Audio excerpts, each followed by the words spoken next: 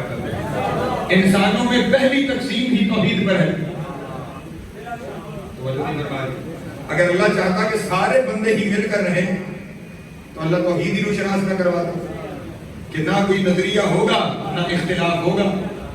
توحید روشناس کروا دی تھی، نبوت نہ کرواتا، کیونکہ نبوت میں پھر زمانے میں تقسیم ہو جانا ہے. اور جو پہلے اس کے ماننے میں تقسیم ہے کہ کچھ لوگوں نے اسے مانا باقی دہری ہو گئے، پھر اس نے ایک نئی تقسیم کر دی، نبی بھیج دیا، اس نبوت پر تقسیم ہو گئی، کوئی یہودی ہو گیا، کوئی عیسائی ہو گیا، کوئی مسلمان ہو گیا. اور پھر اس کے اوپر اگر اللہ نے تقسیم سے بچانا ہی ہوتا تو قدیم میں ولایت کا اعلان نہ کرواتا.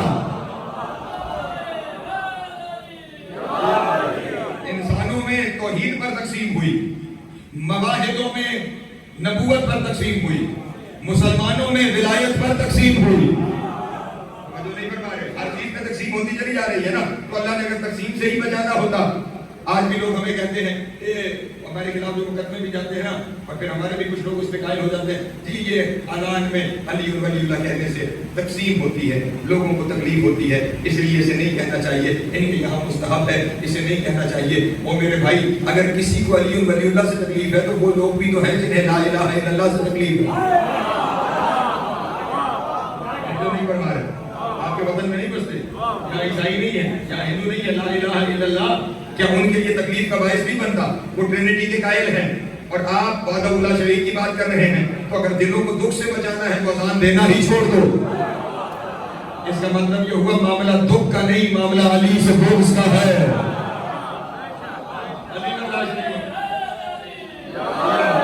اس آیت میں بھی یہاں پہ بلا تفرقوا کا معنی یہ نہیں ہے کہ آپس میں تقسیم ہونے کی ضرورت نہیں ہے. سمجھیے گا اس آیت کو. چلے میں حدیث پڑھتا ہوں، بات کہیں اور نہ نکل جائے، لیکن آیت پہنچانا ضروری ہے. میرے قوم کے بچے کو حدیث یاد، انی تارک فیکم الثقلین کتاب اللہ و عترتی اہل بیتی ان تمسکتم بہما لن تضلوا بعدی. اور پھر اس کے بعد نبی نے کیا فرمایا؟ لن یفترق حتی یرد الی الحوض. یہی وہ یفترقہ ہے جہاں سے وہ لا تفرقوا ہے. توجہ نہیں فرما رہے. یہ دونوں ایک دوسرے سے الگ نہیں ہوں گے جب تک کہ حوض کوثر پہ نہ پہنچ جائیں. یہی اس آیت میں بھی ترجمہ ہے، رسی سے الگ نہ ہونا. جو ہے میرے بہت دوستوں کی بلا تفرقوا، رسی سے تفرقہ نہ کرنا، رسی سے الگ نہ ہونا، رسی سے دوری اختیار نہ کرنا، اس سے اعتصام رکھنا، اس رسی کو پکڑے رہنا. اور رسی کیا ہے؟ رسی کیا ہے؟ ذکر.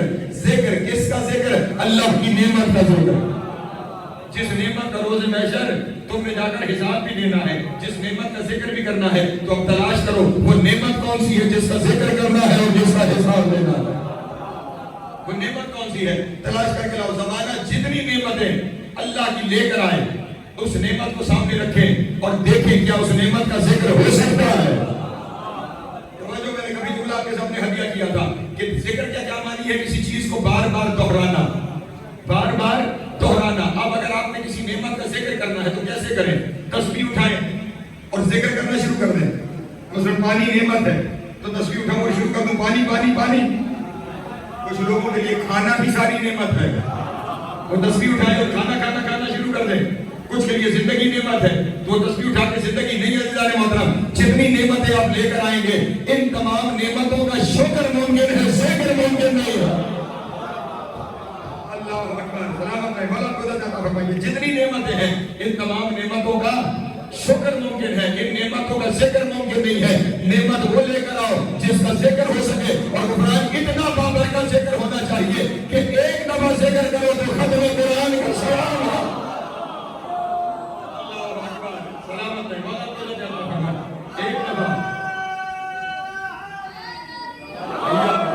ایک دفعہ ذکر کرنے پہ ختم قرآن کا ثواب ہو جائے. اور نعمت بھی ایسی ہونی چاہیے جس نعمت کو اللہ نے اپنا کہا ہو.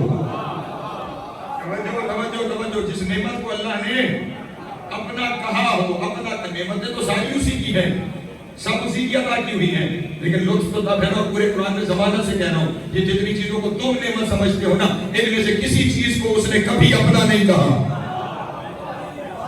کبھی اپنا نہیں کہا. نعمت وہ لے کر آؤ جسے اس نے اپنا کہا ہو. آسان لفظوں میں یوں سمجھو کہ بندے ہم سارے اللہ کے ہیں، لیکن یہ دعویٰ ہمارا ہے کہ ہم اللہ کے بندے ہیں، لطف تب ہے جب وہ کہے کہ میرا بندہ ہے۔ اللہ اکبر، جب اس کی طرف سے کہا جائے کہ میرا بندہ ہے، اور جب وہ کہتا ہے نا کہ میرا بندہ ہے، تو پھر ارشاد فرماتا ہے سبحان الذی اسری بعبدہ لیلا من المسجد الحرام الی المسجد الاقصی، پاک ہے وہ ذات جو اپنے بندے کو معراج پہ لے گئی۔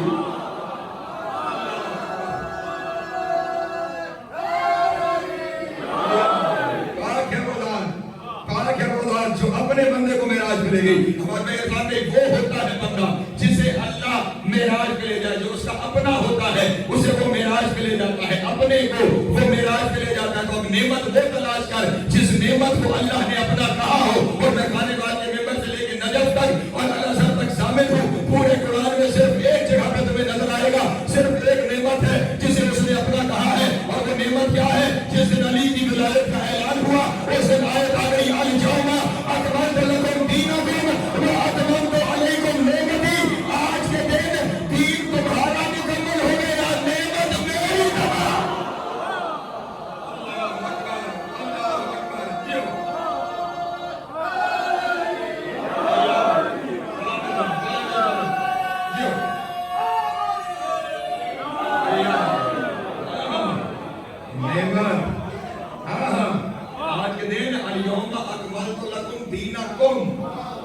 دین تمہارا، جو آئے صرف یاد نہ کریں، قرآن غور کرنے کے لیے آیا ہے۔ دین مخاطب کا سیکھا ہے، دینکم، دین تمہارا، واتممت علیکم نعمتی، متکلم کا سیکھا ہے، نعمت میری، نعمت میری۔ تو اب اس کا مطلب یہ ہوا علی کی ولایت ہے، اللہ کی نعمت۔ تو اب حکم ہو رہا ہے بس کرو نعمت اللہ، اللہ کی نعمت کا ذکر کیا کرو، یعنی علی کی ولایت کا ذکر کیا کرو۔ اب کوئی ناراض ہو جائے تو میری بلا سے، جب اللہ نے کہہ دیا کہ ولایت کا ذکر کیا کرو تو پھر مولا کون ہونا ہے؟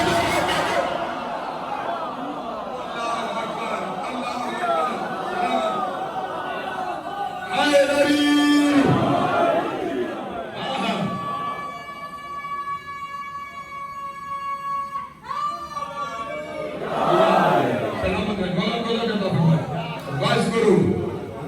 نعمت اللہ، اللہ کی نعمت کا ذکر کیا کرو، ذکر کیا کرو۔ پھر لوگوں سے نہ پوچھو کہ کہاں کریں اور کہاں نہ کریں، وہ بھی حکم ہے، بلکہ آسان لفظوں میں کہوں جہاں جہاں ذکر ہے پھر وہاں یہی ذکر ہے۔ اور جب یہ ولایت نعمت ہے تو پھر روز محشر لَتُسْأَلُنَّ يَوْمَئِذٍ عَنِ النَّعِيمِ، اس دن یہ نعیم پھر واحد کا صیغہ ہے، اس دن ایک نعمت کا حساب ہونا ہے، ایک نعمت۔ اور پھر چلے حساب کا لفظ سبقت لسانی سمجھ لیجیے، لَتُسْأَلُنَّ، اس دن تم سے سوال ہوگا، عَنِ النَّعِيمِ، نعمت کے بارے میں۔ اب پھر اس مجمع میں تو بتانے کی ضرورت ہی نہیں اس دن سوال کس کا ہوگا، اسی مجلس میں پوری تقریر کر چکا ہوں کہ وہاں سے حکم آ جائے گا وَقِفُوهُمْ إِنَّهُمْ مَسْئُولُونَ، انہیں روکا جائے، ابھی ان سے ایک سوال کرنا ہے۔ اور نبی کی حدیث ہے، میں شیعہ سنی کتابوں کا ضامن ہوں، نبی نے ارشاد فرمایا، اس زمانے میں پھر صحابہ فرماتے ہیں ہم آیت کو پڑھتے ہی یوں تھے، ہم آیت کو پڑھتے ہی یوں تھے، وَقِفُوهُمْ إِنَّهُمْ مَسْئُولُونَ عَنْ وِلَایَتِ عَلِيِّ بْنِ أَبِي طَالِبٍ، ان سے روکا جائے، ابھی ان سے علی کی ولایت کے بارے میں سوال ہونا۔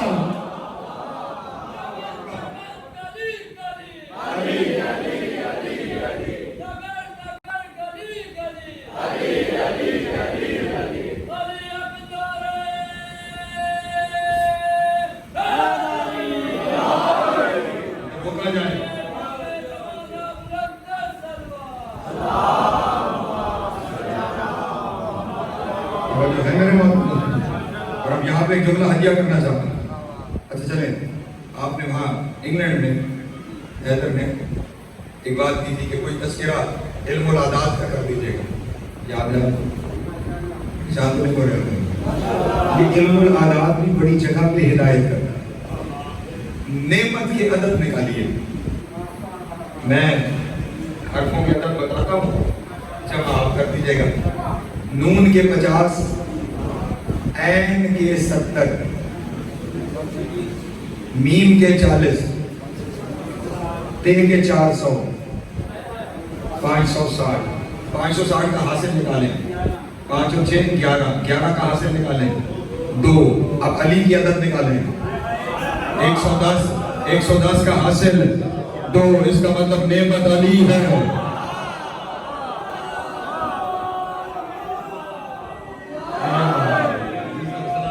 جس طرح حاصل عدد جناب سیدہ کا حاصل عدد 9 ہے, حضرت عباس کا حاصل عدد 7 ہے, جناب امیر کا حاصل عدد 2 ہے. توجہ ہے.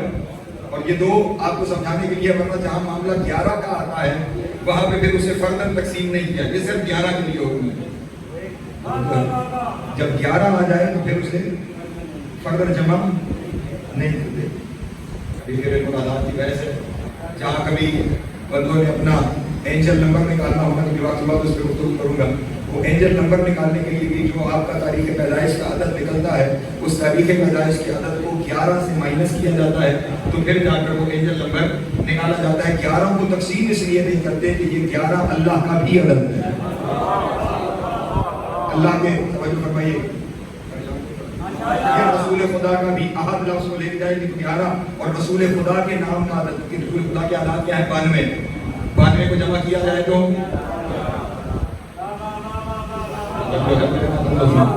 بعد میں, اس لیے اس کو پھر فرداً جمع نہیں کیا جاتا. تو وہاں پہ نعمت کے عدد بھی 11 نکلے ہیں اور علی بھی 11. پریشان تو نہیں ہو رہے آپ کا بات.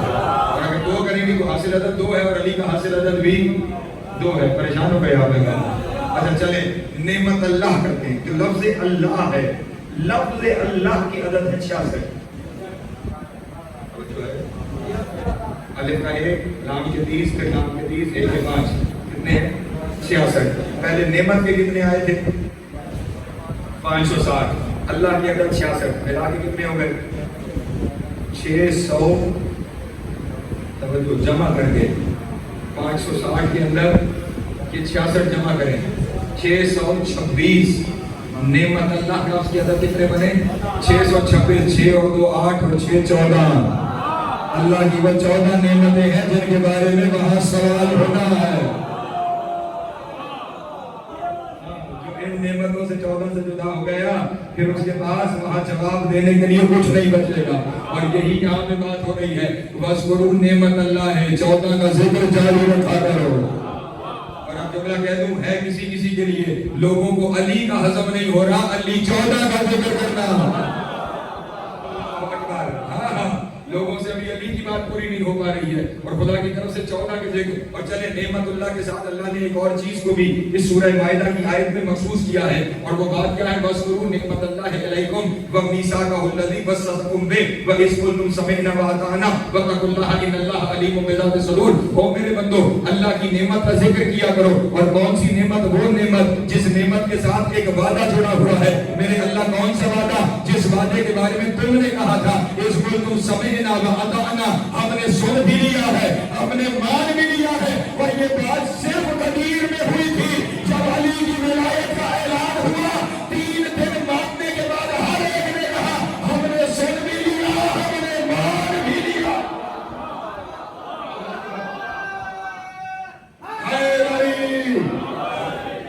علی کی ولایت وہ نعمت ہے جس نعمت کے بارے میں وہاں پہ سوال ہوگا. اور اب جس وجہ سے یہ ساری تمہید بنا کے لایا, وہ جملہ یہ ہدیہ کرنا ہے. میرے مولا نے کیا ارشاد فرمایا, لا یحصی نعماءہ العادون, اس کی نعمتوں کا کوئی گننے والا حساب ہی نہیں کر سکتا. پھر چھوٹی نعمتوں کا بندے حساب نہیں کر سکتے, اور نعمت عظمیٰ کی حد بندی کرنے جا رہے ہیں. اللہ اکبر. اس کی چھوٹی چھوٹی نعمتوں کو تم حساب نہیں کر سکتے, اس کی چھوٹی چھوٹی نعمتوں کو تم احسان نہیں کر سکتے. تو جس کو اس نے نعمت عظمیٰ بنایا ہے, جس کو اس نے اپنی سب سے بڑی نعمت بنایا ہے, جس کو اس نے اپنے سب سے بڑی آیت بنایا ہے, جس کو دکھانے کے لیے اس نے محمد کو فارس سے عرش سے بلایا ہے,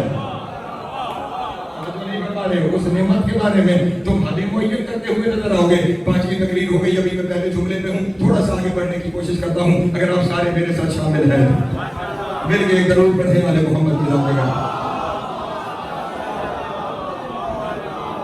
اتنی باریکیاں ہیں اس نہج البلاغہ میں, خدا کی قسم مجھ جیسا فقیر ان پڑھ آدمی اگر نہج البلاغہ کے پہلے خطبے کی شرح لکھنے بیٹھے نا تو 20 جلدیں بنیں گی، 20 جلدیں بنیں گی. اس قدر باریکیاں اس نہج البلاغہ کے میرے مولا کی ایک ایک جملے کی شرح کے اندر ہے. الحمدللہ، یہ لفظ تو الحمدللہ ہی ہے، صرف یہ لفظ ہے الحمدللہ. بات پھر آگے بڑھنے سے رک نہ جائے. الحمدللہ وہ معاملہ ہے برادران کے یہاں ہمارے یہاں بھی محترم میں بڑی دفعہ ان کا تعارف آپ کے سامنے کروا چکا. عبداللہ ابن عباس صحابی رسول بھی ہیں، چچا داد بھی ہیں، راوی حدیث بھی ہیں. وہ عبداللہ ابن عباس برادران اہل سنت کے یہاں وہ پہلا مفسر قرآن ہے. حدیث کا راوی ہونے کے علاوہ پہلا مفسر قرآن ہے. برادران کے یہاں جتنی تفسیریں ہیں، روایات کی کثرت عبداللہ ابن عباس سے. مفسر قرآن اہل سنت کے یہاں انہیں حبر الامت کہا جاتا ہے، یعنی امت کا سب سے بڑا عالم. اس حبر الامت عبداللہ ابن عباس سے کسی بندے نے سوال کر دیا کہ آپ بھی بڑے عالم ہیں، پہلے مفسر قرآن ہیں، آپ کے اور علی کے علم کا کیا تقابل ہے؟ آپ کا چچا داد بھی ہے، آپ کا بھی دعویٰ علم ہے، ان کا بھی دعویٰ علم ہے، تقابل کیا ہے؟ غصے میں آئے گا، تم میرے اور علی کے علم کا تقابل مجھ سے پوچھنے آیا ہے. علی سمندر ہے، میں قطرہ ہوں. اللہ اکبر. علی سمندر ہے، میں برادران کی کتابوں کی ذمہ داری سے کہہ رہا ہوں، علی سمندر ہے، میں قطرہ ہوں. جملہ آ گیا. میں کہوں گا عبداللہ ابن عباس ابھی بھی آپ نے تجاوز کیا ہے، ابھی بھی آپ نے تجاوز کیا ہے. آپ نے گو کے خود کو سمندر کا قطرہ کہا ہے، لیکن جو سمندر میں ہوتا ہے وہی قطرے میں ہوتا ہے. سمندر بھی پانی ہے، قطرہ بھی پانی ہے. آپ نے خود کو قطرہ کہہ کے علی کے علم کو سمندر کہہ کے ابھی بھی تجاوز کیا ہے، کیونکہ آپ کا علم حاصل کیا ہوا ہے، علی نے حاصل نہیں کیا. علی کا علم الہی ہے.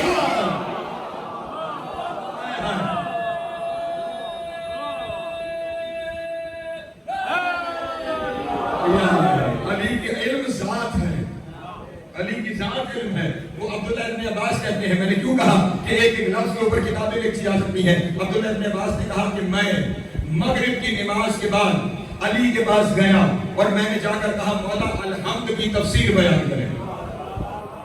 لفظ الحمد کی تفسیر بیان کریں. عبداللہ ابن عباس کہتے ہیں تفسیر بیان کرتے کرتے فاجر ہو گئی اور ابھی الحمدللہ کا الف جاری تھا. نہیں توجہ فرما رہے. فاجر ہو گئی اور ابھی وہاں بھی الحمدللہ کا الف جاری تھا. اور جب فجر کی اذان ہوئی تو اس وقت جناب امیر نے کہا عبداللہ ابن عباس میں علی اگر تفسیر بیان کرنا شروع کروں تو 70 اونٹوں کا وزن بن جائے گا، لیکن الحمدللہ کا الف ختم نہیں ہوگا. تو یہاں اتنی گہرائی ہے نہج البلاغہ کے الفاظ کے اندر، تو میں کیا آپ کے سامنے بیان کروں. بس تیزی سے آگے بڑھتا ہوں. ابھی یہ 2 جملے اور 2 جملوں کو بھی میں نے سرسری آپ کے سامنے بیان کیا کہ لا یبلغ مدحہ القائلون کا کیا معنی ہے، لا یحصی نعمہ العادون کا کیا معنی ہے. اور اس کے بعد پھر ارشاد فرماتے ہیں لا یدرکہ غوث الفتن. توجہ، بلند ہمتیں بھی اسے پا نہیں سکتی. لا یدرکہ بعد الہمم، بلند پرواز ہمتیں بھی خدا کو پا نہیں سکتی. اور عقل و فہم کی گہرائیوں میں ڈوبے ہوئے افراد بھی اس کی حقیقت کا رسائی نہیں حاصل کرتے. جو بلند پرواز ہمتیں بھی اسے نہیں پا سکتی. عقل و فہم کی گہرائیوں میں ڈوبی ہوئی شخصیتیں بھی اس کی حقیقت کا ادراک نہیں کر سکتی، کیونکہ اس کی کوئی حد ہی نہیں، محدود ہی نہیں، وہ کسی کے ادراک میں آ ہی نہیں سکتا. تو جب ادراک میں نہیں آ سکتا تو اسے پایا کیسے جائے، اس کی حقیقت تک رسائی کیسے حاصل کی جائے. اچھا، یہ ساری باتیں کر کے کہ نہ تم حمد بیان کر سکتے ہو، جا لے کے آنا چاہتا، نہ حمد بیان کر سکتے ہو، نہ اس کی نعمتوں کی گنتی کر سکتے ہو، نہ اس کی حقیقت کو پا سکتے ہو، نہ اس کے راز تک سفر کر سکتے ہو، نہ اسے اپنی سوچ اور فکر میں لا سکتے ہو. یہ سب کچھ کرنے کے بعد پھر فرما دیا اول الدین معرفت کو. کچھ نہیں کر سکتے لیکن دین کی ابتدا اس کی معرفت. بنتا ہے آپ کو پریشانی ہونا، ہاں بنتا ہے. جب کر نہیں سکتے کچھ تو پھر دین کی ابتدا اس کی معرفت.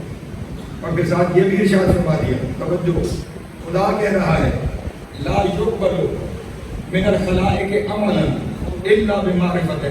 میں پوری مخلوق میں سے کسی ایک کا ایک عمل بھی قبول نہیں کروں گا اگر اس کے پاس معرفت نہیں ہے. دین کی ابتدا بھی معرفت، کوئی عمل بھی قبول نہیں معرفت کے. اور خود جناب امیر نے فرما دیا کہ نہ تمہاری عقلیں اسے پا سکتی ہیں، نہ تمہارا علم اس کا ادراک کر سکتا ہے، نہ تمہاری زبانیں اس کی حمد کر سکتی ہیں، نہ تمہارا فہم اس کی نعمتوں کو گن سکتا ہے. میرے مولا کچھ نہیں کر سکتے، پھر معرفت کیسی؟ توجہ توجہ توجہ، ایک ایک بندہ میرے ساتھ شامل رہے. توجہ توجہ توجہ، ان میں سے کچھ نہیں کر سکتے تو پھر اس کی معرفت کیسے حاصل کریں؟ حکم آپ کا بھی ہے، حکم اس کا بھی ہے معرفت کا، تو پھر معرفت کیسے حاصل کریں؟ پا نہیں سکتے، ہم نہیں بیان کر سکتے، گن نہیں سکتے، نعمتوں کا احاطہ ممکن نہیں، عقل جان نہیں سکتی، علم کی رسائی نہیں ہے، پھر معرفت کیا ہے؟ کیسے معرفت حاصل کریں؟ اس وقت جناب امیر نے سینہ بگینہ پہ ہاتھ رکھ کے کہا معرفتی بالنورانیت، معرفت اللہ، مجھ علی کی نورانی معرفت ہی اللہ کی معرفت ہے.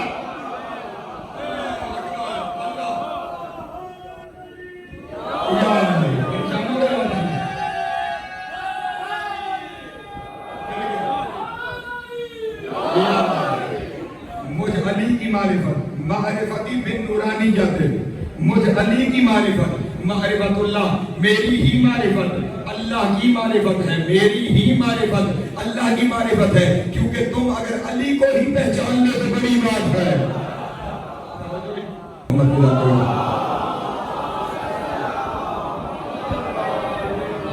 سنی سنائی پر کان مت کھڑا کریں. جناب امیر کا ہی ارشاد ہے، اسی میں فرمان موجود ہے نہج البلاغہ کے اندر. کسی نے پوچھا مولا جھوٹ اور فرق سچ میں فرق کیا ہے؟ امام نے فرمایا 4 انگلیوں کا فرق ہے. معاملہ صرف سنی سنائی تک رہ جائے وہ جھوٹ پر مبنی ہوتا ہے. جسے آپ اپنی نگاہوں سے دیکھ لیں اس پر یقین کریں. پھر بھی میرے ایک صلوات علی محمد. تو یہ ایمان کا ہی سفر ہے. امام ارشاد فرما رہے ہیں معرفتی بالنورانیت، مجھ علی کی نورانی معرفت، معرفت اللہ، میری معرفت ہی اللہ کی معرفت ہے، میری معرفت ہی اللہ کی معرفت ہے. اور کتابیں یہاں پہ میرے پاس موجود ہیں. امام علیہ السلام نے ارشاد فرمایا اللہ کی معرفت کسی کو ہو ہی نہیں سکتی جب تک کہ وہ ہمارے ذریعے نہ ہو جائے. بلکہ چلیں، میں نے شاید کبھی آپ کے سامنے پہلے بھی حوالہ دیا ہو، اسی اشرے میں میں نے آپ سے کہا تھا یہ زیارت پھر میرے کام آئے گی. زیارت جامعہ صغیرہ جو امام رضا علیہ السلام کی طرف سے تعلیم فرمائی ہوئی زیارت ہے. اس زیارت کے اندر الفاظ موجود ہیں السلام علی اولیاء اللہ و اصفیائہ، السلام علی امراء اللہ و احبائہ، السلام علی انصار اللہ و خلفائہ، السلام علی محال معرفت اللہ. کسی کو شک ہو تو مفادی ممبر پر لے آؤ. کیا فرمایا؟ السلام علی اولیاء اللہ و اصفیائہ، اللہ کے دوستوں پر سلام، اللہ کے چنے ہوئے لوگوں پر سلام. امناء اللہ و احبائہ، ان لوگوں پر سلام جنہیں اللہ نے اپنا امین بنایا ہے. امناء اللہ جو اللہ کے امین ہیں، جو اللہ کے امین ہے. توجہ توجہ توجہ، زیارت اپنی جگہ عشرے کی متقاضی ہے. جو اللہ کے امین ہے، اللہ کے امین، اس کا مطلب اللہ امانت ہے، یہ امین ہے. اب جس کو امانت چاہیے اسے امین سے ملے.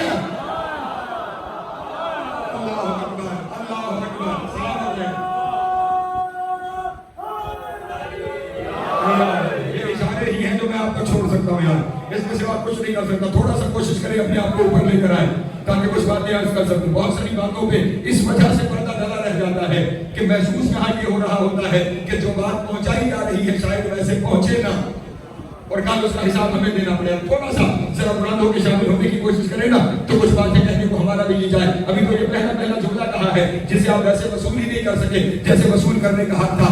اے اللہ کے امانت دارو، اللہ کے امانت دارو، کتنے طاقتور ہوں گے جن کے پاس اللہ امانت ہے.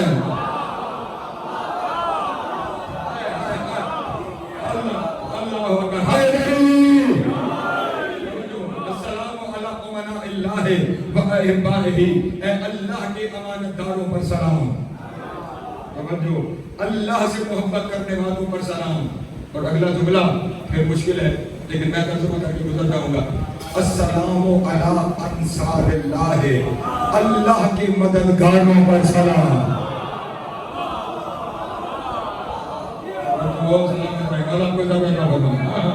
یا تو کتابیں پھاڑ ڈالو یا کتابیں جلا ڈالو، اور اگر یہ نہیں کر سکتے تو ایمان رکھنا پڑے گا. ہاں پھر ایمان رکھنا پڑے گا. اور یاد رکھیے گا جو بندہ امام کو مان کر امام کی نہیں مانتا وہی ابلیس ہے.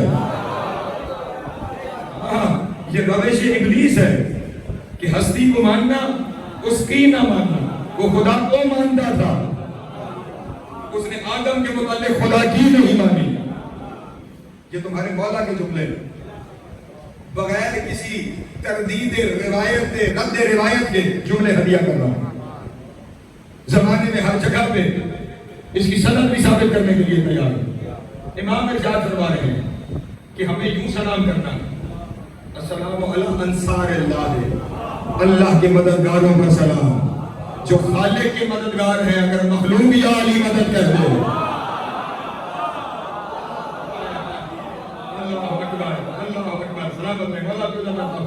السلام علی انصار اللہ و خلفائہ, اللہ کے مددگاروں پر سلام, اللہ کے جانشینوں پر سلام. السلام علی محال معرفت اللہ, اللہ کی معرفت کے گھروں پر سلام. توجہ, اللہ کی معرفت کے گھروں پر سلام. یعنی جس کو بھی زمانے میں, اور یہی بات دعائے رجبیہ میں جس کا تذکرہ وہاں پہ بھی ہوا تھا, دعائے رجبیہ میں بھی یہی جملے موجود ہیں کہ امام فرماتے ہیں خدا سے ہمارا تذکرہ کرتے ہوئے یہ کہنا ہے کہ میرے اللہ زمانے میں کوئی ایسا نہیں ہے جسے تیری معرفت ان کے بغیر مل گئی ہے. توجہ, جسے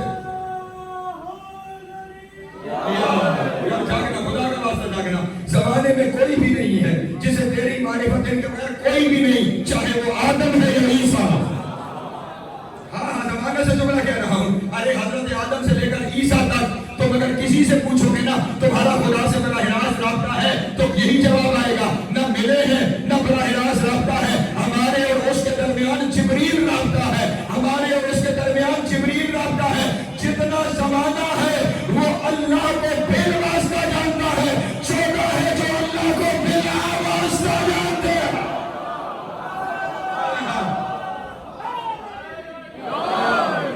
کیونکہ یہ وہاں کے مسافر ہیں جہاں جبریل کا گزر بھی نہیں ہے, جہاں جبریل کا تصور بھی نہیں ہے.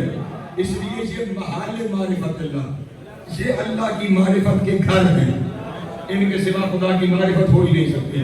السلام علی محال معرفت اللہ, السلام علی, میں تو صرف ترجمہ کر رہا ہوں, السلام علی مظہر امر اللہ و نہیہ, ان پر سلام جن سے اللہ کا ہر امر ظاہر ہوتا ہے.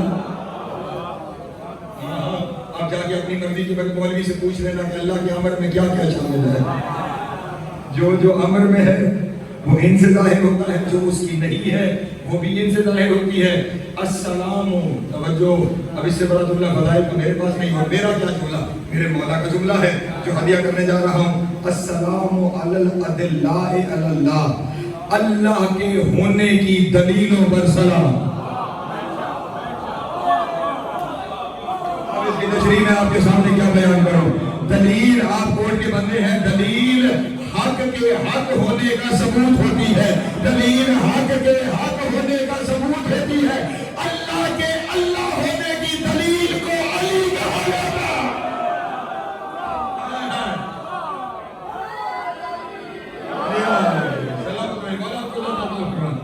اللہ کے اللہ ہونے کی دلیل کا نام ہے علی. علی کے بغیر اللہ ثابت نہیں کیا جا سکتا. جو ہے سلامت رہے مولا کو عطا فرمائے. پھر وہ کیسے دعوے داران حق ہے جو علی چھوڑ کر منوانے جا رہے ہیں. السلام علی الادلاء علی اللہ, اللہ کے ہونے کی دلیلوں پر سلام. توجہ ہے.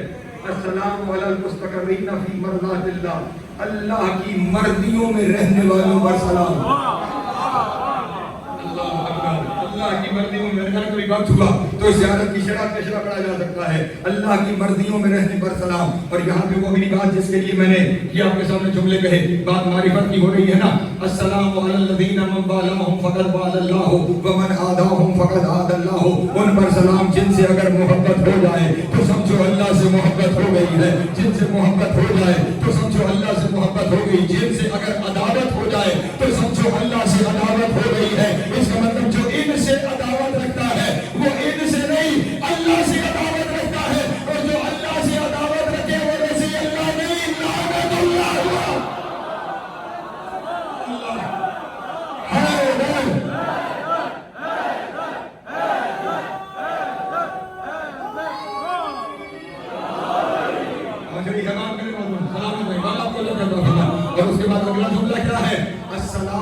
الذین من عرفهم فقد عرف اللہ ومن جاہل منہم فقد جاہل من اللہ. ان پر سلام جن کی اگر معرفت ہو گئی تو سمجھو اللہ کی ہو رہی ہے، اور جو ان سے نہ آشنا رہ گیا وہ اللہ سے نہ آشنا رہ گیا ہے. اس لیے ہم مجلس میں فضائل محمد و آل محمد بیان کرتے ہیں تاکہ فضائل سے آشنا ہو کر اللہ سے آشنا ہو جاؤ. جو فضائل نہیں جانتا وہ اللہ کو نہیں جانتا. اللہ اکبر، اللہ اکبر. حیدری کل سے مارے کی چھٹی لے لیں. ہاں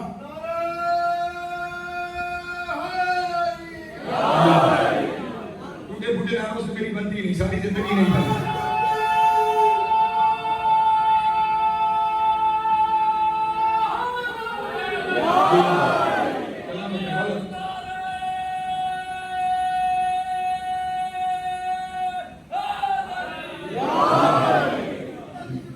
میری کوئی حیثیت اور بات نہیں ہے، لیکن ان کی توفیق سے یہ خون جگر ہے جو نکال کے آپ کے سامنے ممبر پہ رکھتا ہوں. اور یہ جو کچھ عرض کر رہا ہوں یہ کہنے کے لیے کوشش، توفیق، پھر ہمت چاہیے. ہاں ورنہ بڑے بڑے جانتے ہیں اپنی مفاد کے تحت کنارہ کر جاتے ہیں. ہمارے یہاں مفاد کا معاملہ ہی نہیں ہے. ہمارا مفاد صرف اتنا ہے جس کا کھاتے ہیں وہ راضی ہو جائے. انہیں کے سب کے جو کھا رہے ہیں پھر جو کھا رہے ہیں اس کا حق تو ادا کیا جائے. اور نمک حلال ہوتا ہی وہ ہے جو کھا کے حق ادا کرے. ادائیگی یہ حق بس کی بات نہیں، کوشش تو کر سکتے ہیں، کوشش تو کی جا سکتی ہے. درود پڑھیں آل محمد کی بات کریں.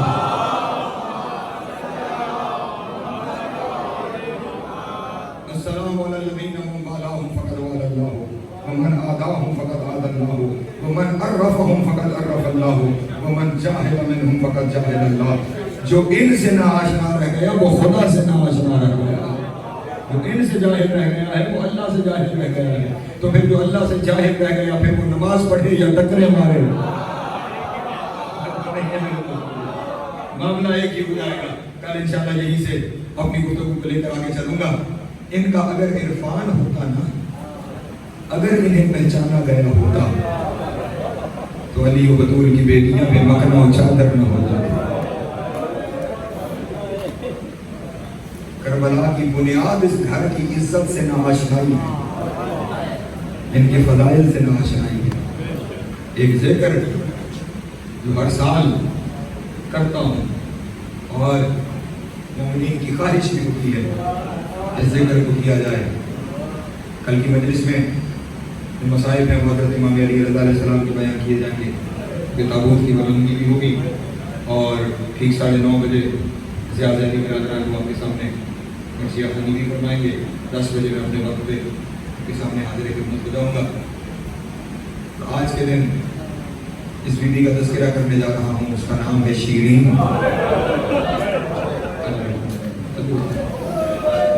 ہر سال خواہش کی جاتی ہے اس مسائل کی، جانے کیا اثر ہے اس مسائل.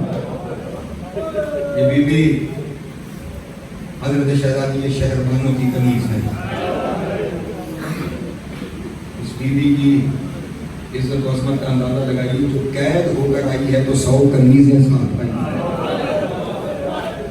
اس کے ساتھ قید میں 100 کنیزیں آئی ہیں.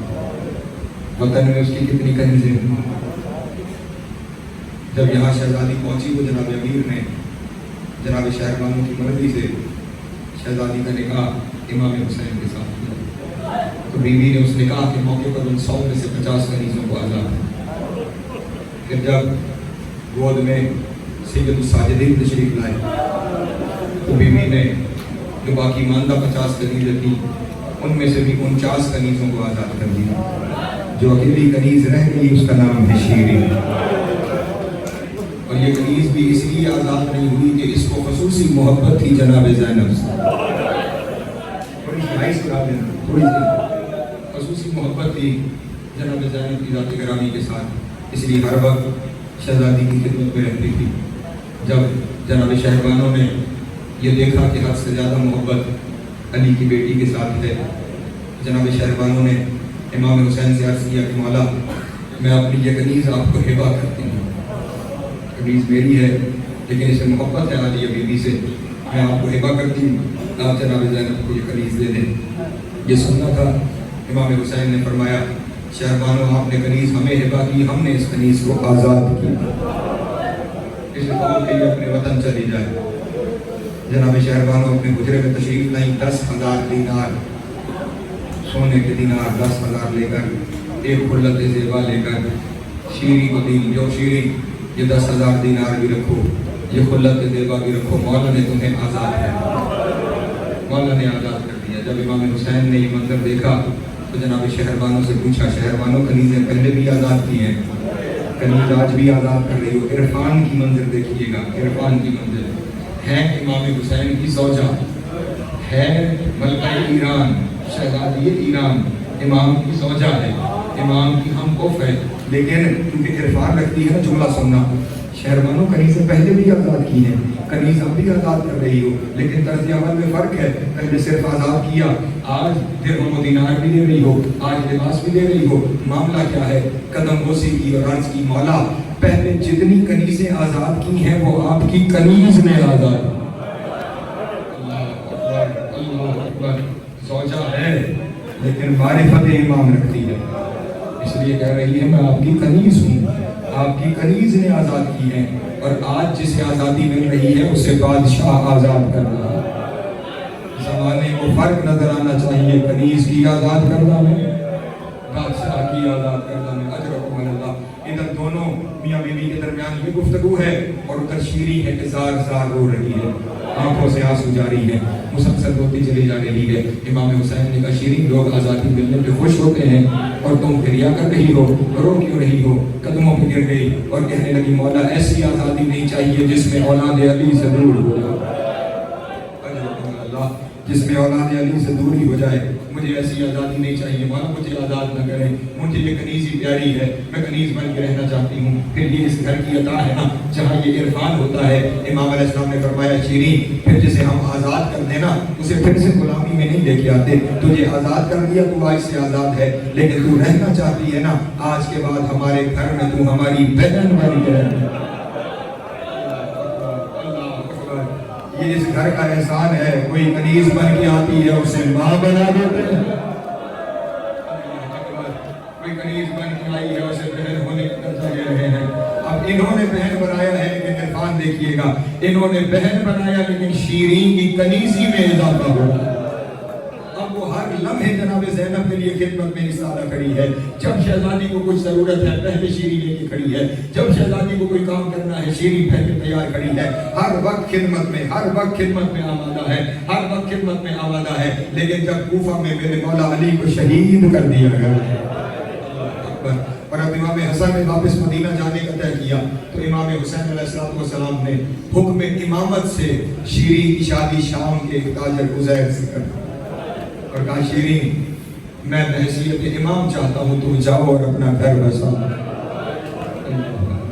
جب عزیر سے رخصت ہونے لگی نا جاتے جاتے پلٹ آئی امام کے سامنے زمین پہ بیٹھ کے کہنے لگی مولا آپ کے حکم پہ جا رہی ہوں، جی نہیں چاہتا لیکن حکم ہے نا اس لیے جا رہی ہوں، لیکن مجھے اتنا احسان کریں، مجھے اتنا بتا دیں کبھی کنیز کو یہ شرف عطا کریں گے کہ میرے گھر تشریف لے کے آئے؟ اللہ اکبر، ہائے بلند ہو گئی آپ کی، کبھی یہ شرف عطا ہوگا کہ میرے گھر تشریف لے کر آئیں گے؟ حسین کی دھاڑ نکل گئی، رو نے کہا شیریں ہم آئیں گے تو پہچانے گی نہیں، ہم آئیں گے تو پہچانے گی نہیں۔ رو کے کہنے لگی مولا کیسے ممکن ہے آپ آئیں اور میں نہ پہچانوں، میں نہ پہچانوں؟ حسین نے رو کے کہا شیریں جس حال میں ہم آئیں گے، اللہ اکبر، اللہ اکبر، شیریں تو ہمیں نہیں پہچان پائے گی۔ کہا مولا آپ فرما رہے ہیں نا تو ایسا ہی ہوگا، لیکن پھر اتنا کرم فرما دیں، یہ بتا دیں کب آئیں گے، کب تشریف لائیں گے؟ حسین نے کہا شیریں 61 ہجری 10ویں محرم کے بعد انتظار کرنا، ہم کسی بھی دن تیرے گھر آ جائیں گے۔ شیریں جو چلنے لگی جناب زینب نے روکا، رو کے کہا شیریں میری بھی تو نصیحتیں یاد رکھنا۔ جی شہزادی حکم فرمائیے۔ بیوی نے رو کے کہا شیریں پہلی نصیحت یہ ہے کبھی قیدیوں کا تماشا نہ دیکھنا۔ اجرکم اللہ، شیریں قیدی بڑے دکھی ہوتے ہیں، کبھی قیدیوں کا تماشا نہ دیکھنا، قیدی بڑی دکھی ہوتے ہیں، اور شیریں اگر